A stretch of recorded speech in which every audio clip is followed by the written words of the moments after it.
Vénérable Président, vénérables sénateurs, Mesdames et Messieurs, l'année 2018 qui vient de s'achever a été pour notre institution, du point de vue de son action, une année pleinement accomplie. Le travail parlementaire a été efficacement effectué aussi bien à l'hémicycle qu'à l'extérieur de l'institution, ce conformément aux dispositions de la Constitution et de notre règlement intérieur. Vénérable Président, vénérables sénateurs, Mesdames et Messieurs, notre diplomatie parlementaire a également été dynamique. En effet, plusieurs missions ont été effectuées à l'extérieur du pays où les délégués de la Chambre haute ont porté haut la voix du Congo en général et du Parlement en particulier. À cet effet, des événements méritent d'être mentionnés de façon particulière pour notre diplomatie parlementaire au titre de l'année 2018. Il s'agit de la visite à Brazzaville en juin 2018 auprès du Sénat congolais de M. Wang Yang, président du Comité national de la conférence consultative politique du peuple chinois. La mission de travail du président du Sénat congolais auprès du Sénat français, où notre président a eu des entretiens avec plusieurs autorités politiques et responsables administratifs, parmi lesquels le président du Sénat français. Cette visite, la première d'un président du Sénat congolais au Sénat français, a été un moment important de raffermissement des relations entre les deux institutions. L'année 2018 a été une année parlementaire réussie. Toutes nos activités se sont tenues aux jours et heures prévus.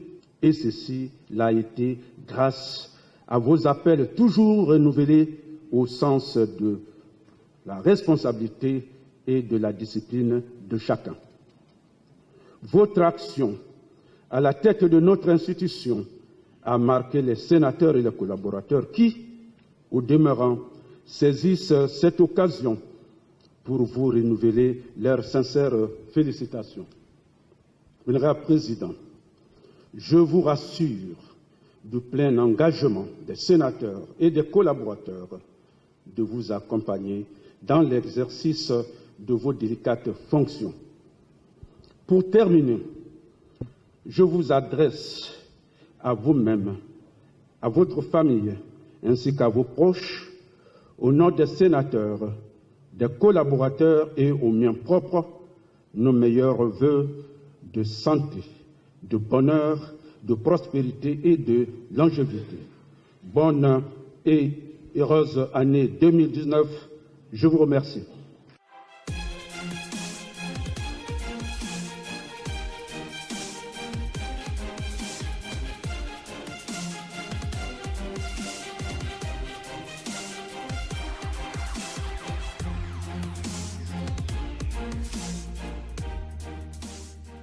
Vénérables sénateurs et chers collègues, chers collaborateurs, Mesdames, Messieurs,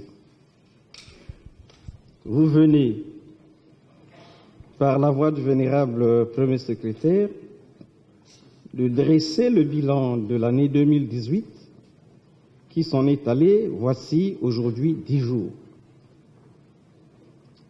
De votre évaluation, il ressort que la première année de notre législature a été fructueuse, en dépit, d'une part, de l'environnement économique et financier austère, et d'autre part, des secousses subies par notre institution suite à la tragique disparition de nos deux collègues, le vénérable André Ongagnard et la vénérable Agathe Makongu Komangu, tous deux, hommes et femmes de forte conviction. En cet instant précis, nos pensées vont vers ses collègues, managers de talent, doués de grandes capacités relationnelles. Vénérables sénateurs, chers collaborateurs, la moisson de notre travail, telle que présentée au travers de la synthèse que nous venons de suivre, est encourageante et de nature à honorer notre Chambre. Au constat, on réalise que le Sénat demeure attaché à la ligne de marche définie le 12 septembre 2017. Cette ligne, rappelons-le, était celle de la rigueur, de la discipline et de la détermination à agir pour peser significativement en faveur de la promotion de la démocratie dans un espace social apaisé.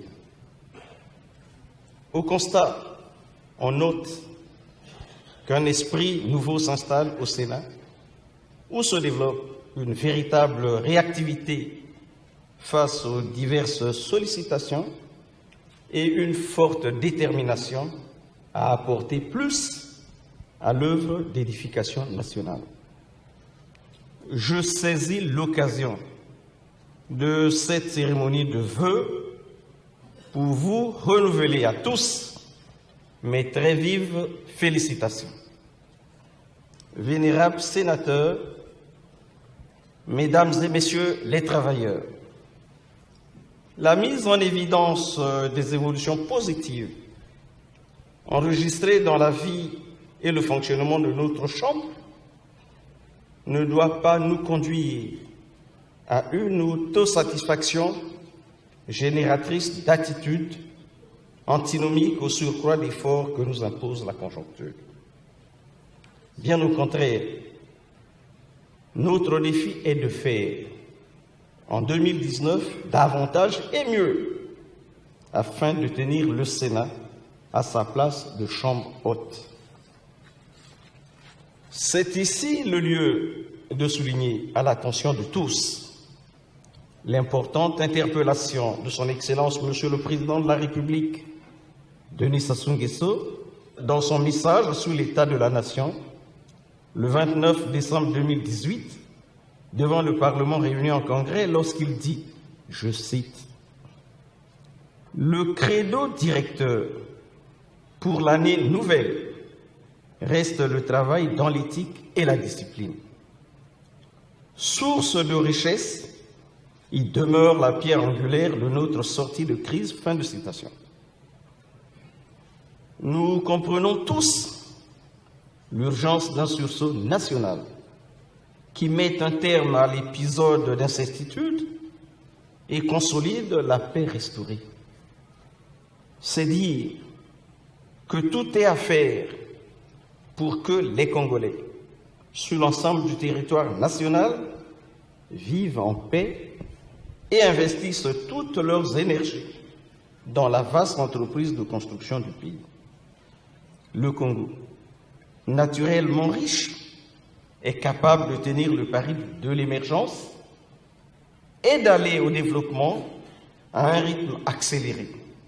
Si les filles et les fils prennent effectivement leurs responsabilités et intériorisent bien les valeurs de la rigueur, de la discipline et du patriotisme.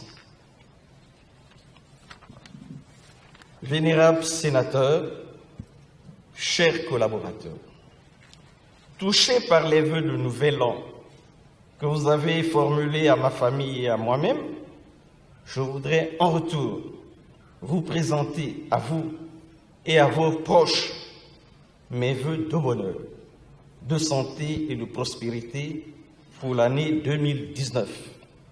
Vive la République, vive le Sénat, je vous remercie.